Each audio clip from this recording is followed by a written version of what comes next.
In the year 118 AD, the world has a master. His name is Hadrian. From the misty shores of Britannia to the sun-scorched sands of Mesopotamia, all roads lead to Rome, and all of Rome bows to him. But here, in the heart of the world, in the gilded splendor of his Palatine palace, the master of millions is himself a slave to silence. The torches flicker, casting long, dancing shadows across the polished marble. They paint the faces of the Praetorian Guard in hues of gold and black, their expressions as hard and unreadable as the stone they stand upon. The air is thick, heavy with the scent of burning oil, expensive incense, and something else, ... something unspoken. Fear. It clings to the heavy damask curtains and settles in the hollows of the ornate ceiling. Upon his marble throne, Hadrian sits, not as a god, but as a predator.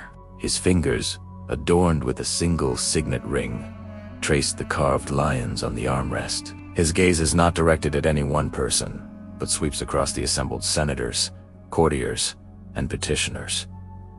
He doesn't need to look at them to see them. He feels their presence, their anxieties radiating towards him like heat from a forge. He isn't listening to the droning voice of the senator from Gaul, who speaks of grain shortages and border disputes. The words are just noise, a flimsy curtain attempting to hide the real drama unfolding in the quiet spaces between breaths. No, the emperor is listening to the symphony of fear. He hears it in the slight tremor of the senator's hand as he gestures, a hand that perhaps, just last night, signed a letter in a code Hadrian's spies have already broken. He hears it in the too-quick glance, exchanged between a wealthy merchant and a decorated legionary glance that lingers a heartbeat too long, pregnant with shared secrets. He hears it in the rustle of a silk toga as a man shifts his weight, his discomfort a clear signal of a guilty conscience. Every whisper in this hall is a potential dagger. Every compliment is a mask for ambition. Every plea for favor is a test of his perception. To rule is not to command armies or to write laws. To rule is to navigate this treacherous ocean of human hearts, to understand the currents of envy, greed, and betrayal that flow beneath the surface of civility. The senator from Gaul finally falls silent, his speech concluded. A moment of stillness hangs in the air, more telling than any oration. Indisciet Hadrian can almost hear their thoughts.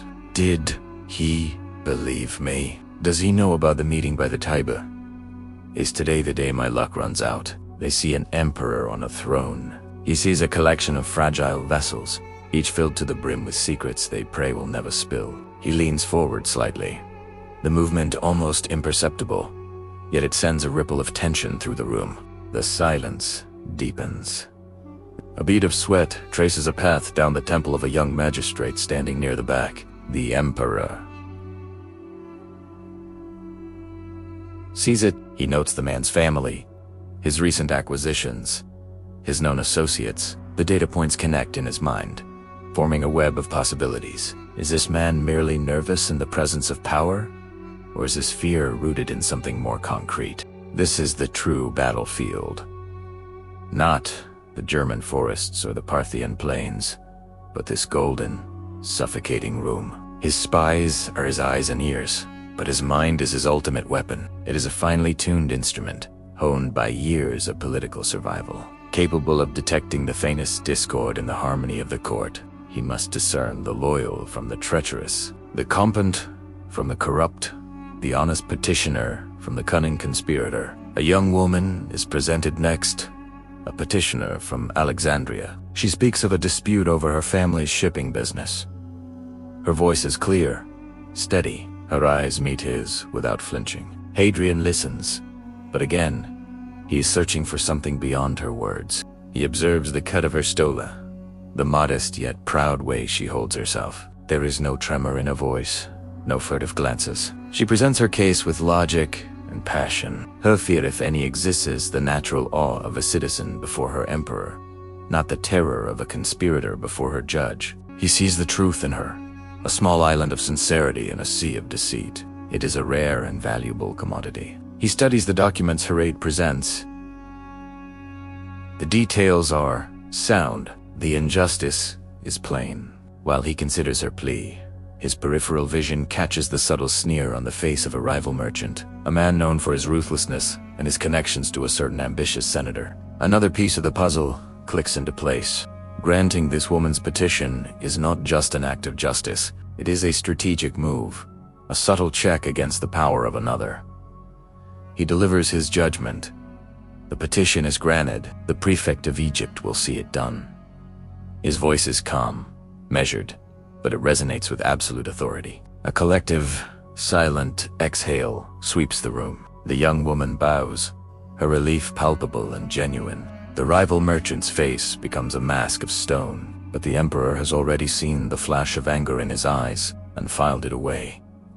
Day after day, this is his reality. He is the central gear around which the entire Roman world turns, and he must be ever vigilant for the grain of sand that could bring the entire machine to a grinding halt.